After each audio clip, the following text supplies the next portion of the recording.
All right. Something we don't do on this channel, I think very often or often enough, is just have a little chat.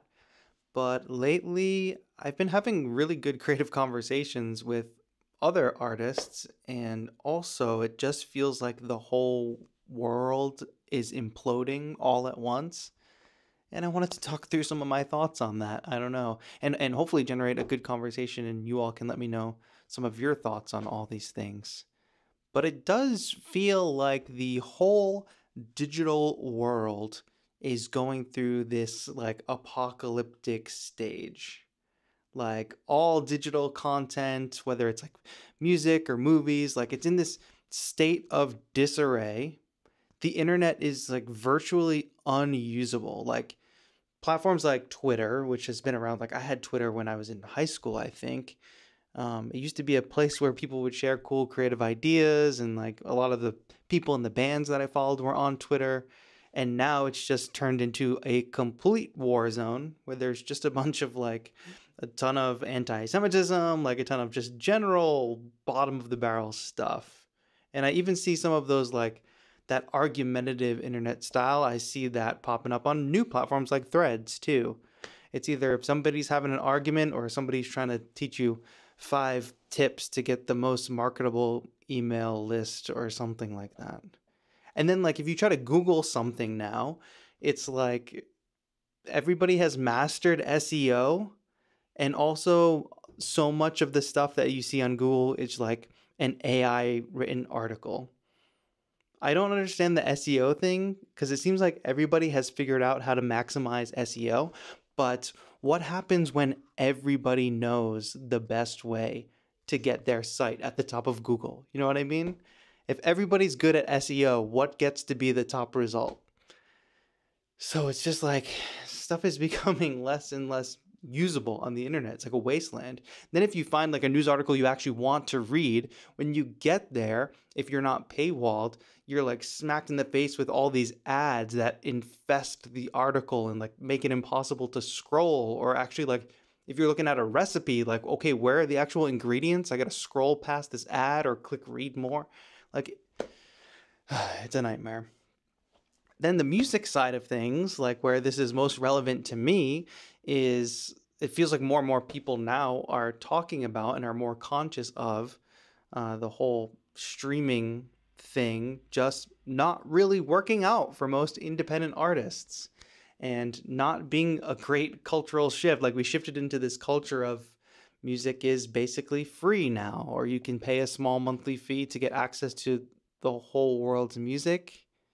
It's a cultural thing, but the streaming platforms are for sure profiting off of that. I'll talk more about that later in the video, but um, even with the music stuff, it's like, oh, great. Now AI can generate full songs and stuff too. So I don't know. I think generally we are reaching what feels like some kind of breaking point in the existence of the current digital age, or like the digital age as we know it now, the internet age as it has been. I think something is bound to break. Like we've polluted the ocean of the internet with way too much crap that it's like nearly unusable now. So I don't know. In all seriousness, what can we do about it? What I'm seeing a lot of people talk about is the direct to consumer model.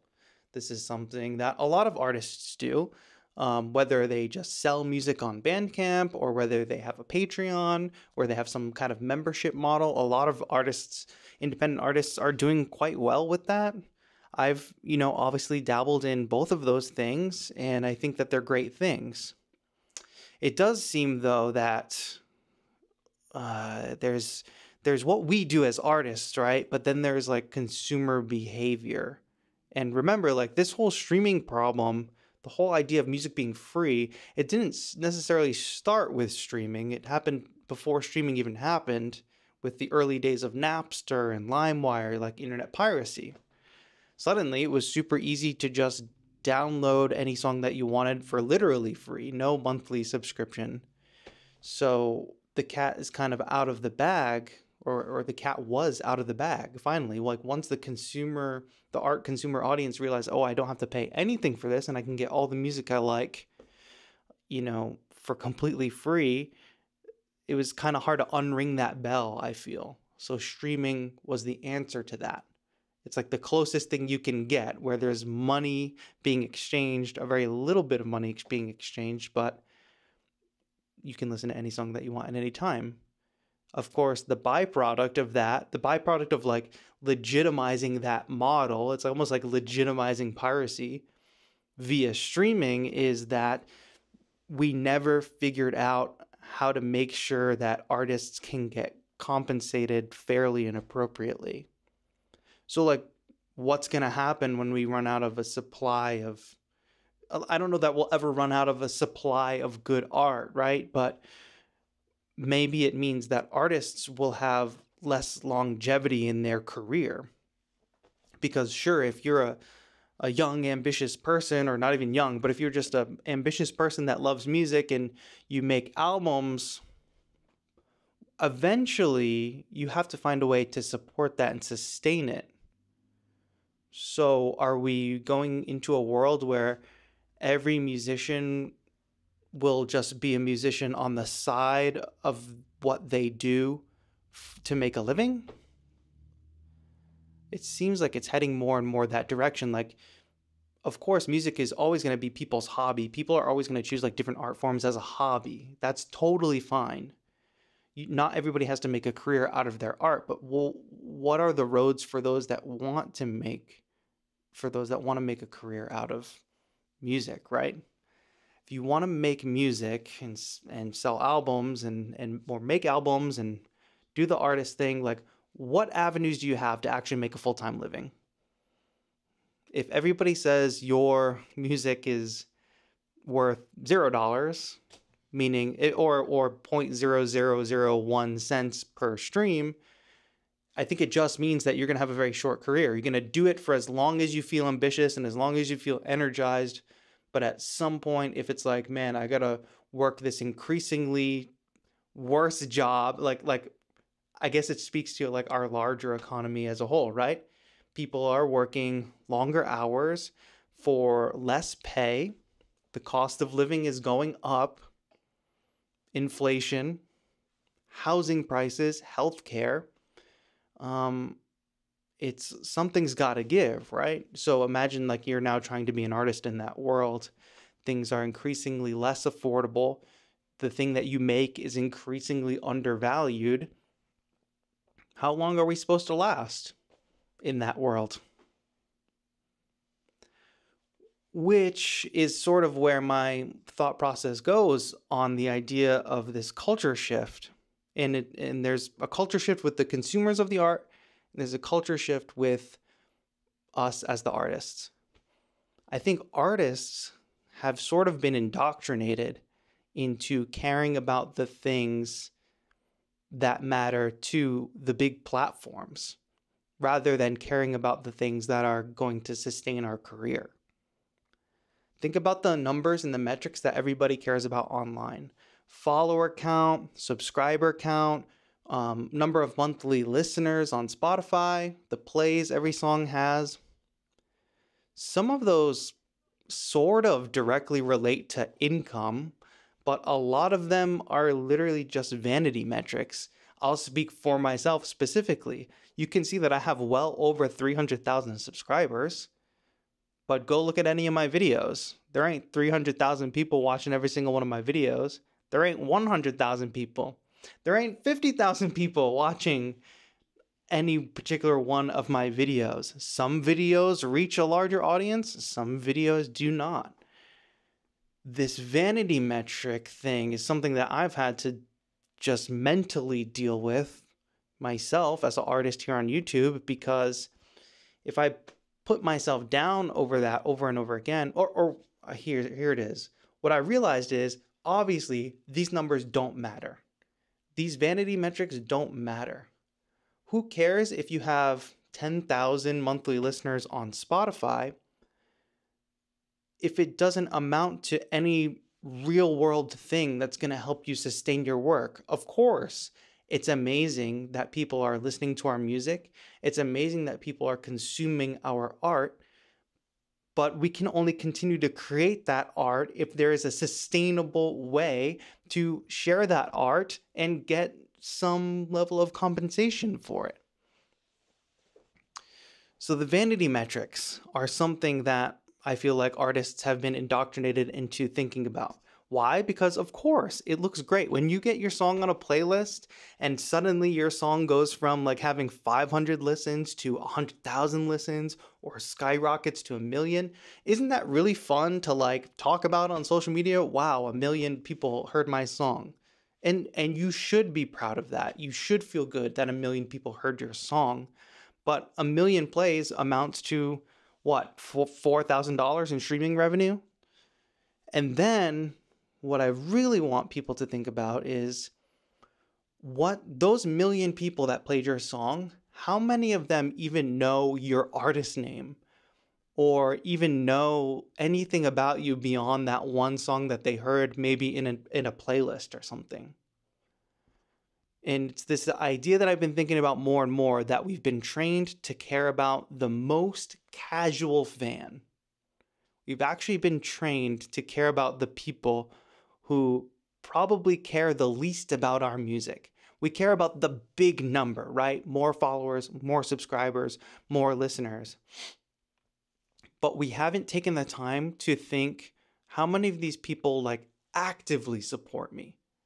Now, I'm not saying we need to draw some line in the sand and say this makes you a fan and this makes you not a fan. I think that's silly. I'm not trying to gatekeep any kind of fandom, and I also don't want it to be totally economic based either. Like, you can be a super fan of somebody and not have a lot of money and not be able to spend a lot of money on an artist, but you can still be a super fan. So I just want to clear that up. That's not what I'm saying.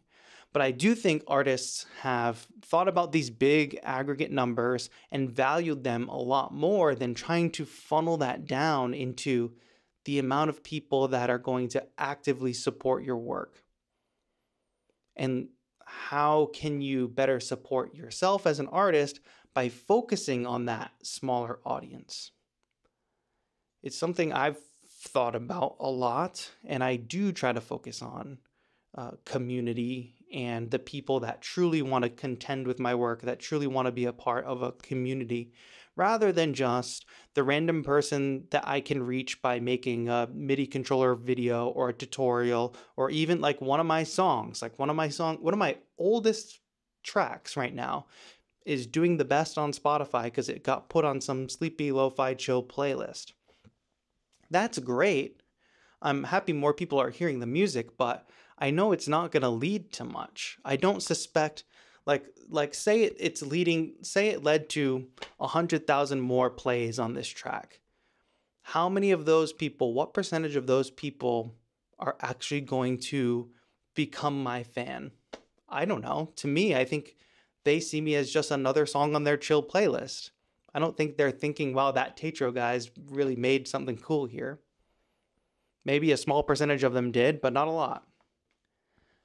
So that's where the direct-to-consumer model and the membership model and Patreon, that all comes into play, because you can make a space for your super fans to come in and get a little something special, but offer you support, whether that's a one-time purchase of a release or a monthly subscription where they get something in return for that monthly subscription. Somebody lately who's been very vocal about this is the artist James Blake. He kind of went viral with talking about this stuff with streaming. He outright said, the mission of streaming was to make people believe that music was free. And he said that they accomplished that mission, and he vowed to, sort of find a solution. And then he kind of came out with his solution a few days later, and it was this thing called Vault, where it's a subscription service. Guess what? You can pay James Blake $5 a month and you can get all his music, or you can get music early and unreleased demos. And I'm not trying to put down anybody that is trying to solve this problem at all. However, I think it's a little tone deaf, because Patreon already exists. YouTube memberships already exists. All of this stuff already exists. And also, smaller independent artists are innovating a lot more. It's not enough to just say, pay $5 and you get access to my catalog or early music. It's not even clear what's being offered there. I think I looked at it and I saw 3 songs there. That's like, we can't only think selfishly as artists, we have to think about the people consuming our art. And I don't think it's feasible to ask people to pay a subscription to every individual artist when it's just going to be access to the music. I think something like a Bandcamp model where you actually pay for the music and you own the audio, like you own those files and they're on your hard drive, or you can keep them and bring them wherever you want. I think that is a totally fine model. That's what we do with everything else. If you want to buy milk, you go to the store, you pay for milk, and you bring home the milk. I think music can still work like that, though we can still have fun subscription services where you maybe get a little extra behind the scenes looks, extra insight, breakdowns, like educational content. That's what I do. So it was a little deflating to see James Blake, who was outwardly championing this thing, anti-streaming, anti-everything, and then for him to come out and say, and the solution is just pay me $5 a month for my catalog. I don't know. I think that's just a bit tone deaf. So that was a little bit deflating, to say the least. But he's going down the right path, no doubt. This like direct to consumer, like give people a way to pay the artist directly and get something in return, whether that's music or bonus content, etc.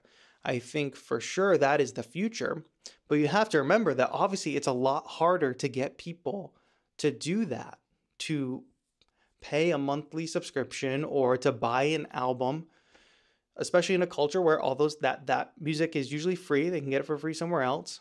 It's harder to get people to do that and then simultaneously compare it to the numbers of like, oh, well, this artist has X amount of streams.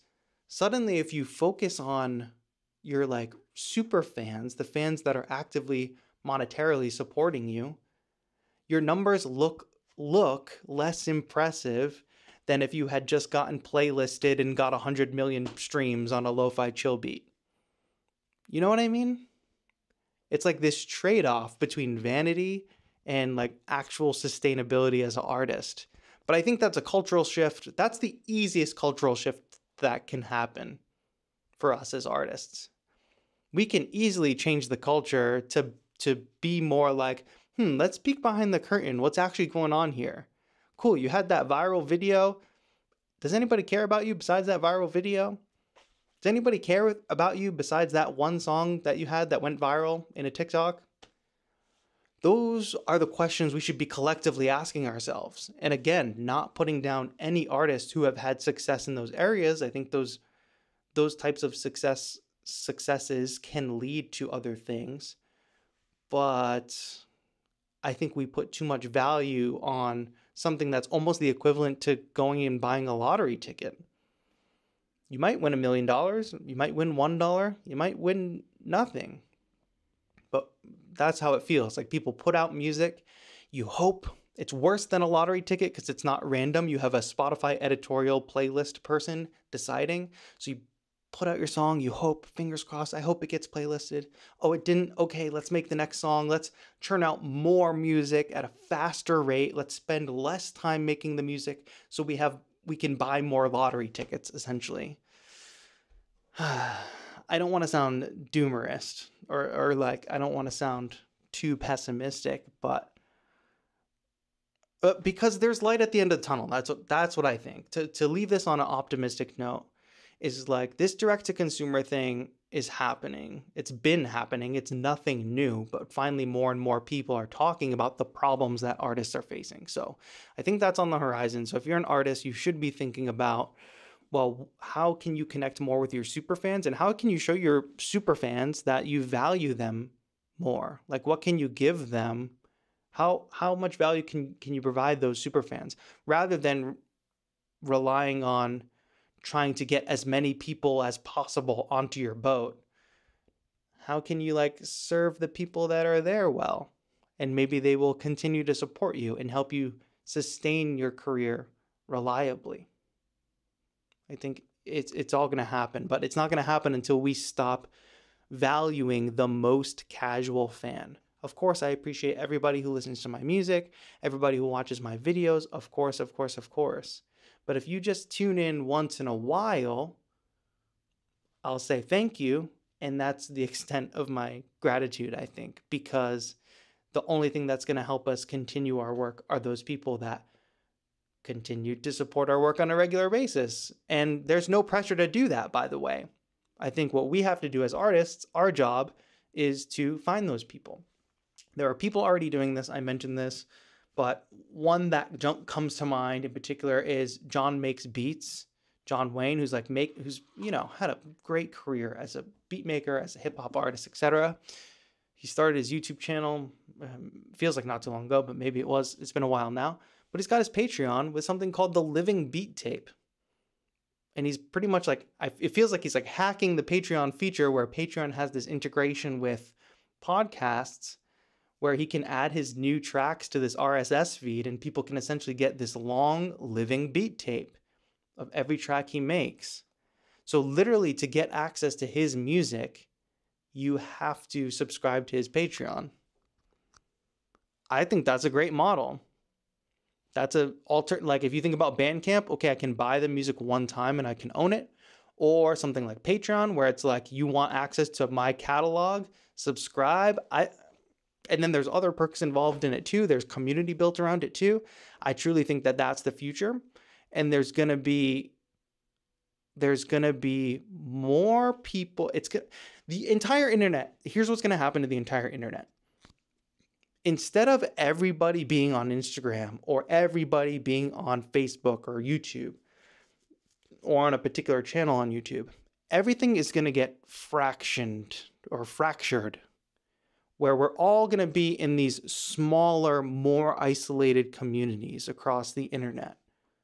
Smaller, more isolated communities are actually more sustainable for the artists at the center of them. So if artists build these smaller, isolated communities, that is better than them being on these giant platforms that have their own algorithms that can turn on the hose and let you get a lot of reach one day and turn off the hose another day, and suddenly you can't reach anybody that's following you. Smaller, more isolated communities.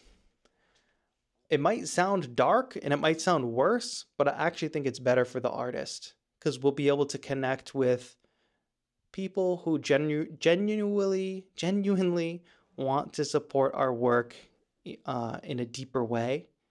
And we can care less about the big vanity metrics that don't actually allow us to sustain our work. They just look good on social media. It's like vanity social media metrics that look good on social media. You see how this is like a snake eating its own tail kind of thing? Just my thoughts, food for thought. I hope you enjoyed this chat. Please, the point of this video is to generate some conversation in the comments. Let me know what you think. And thank you to all the people who do support this channel.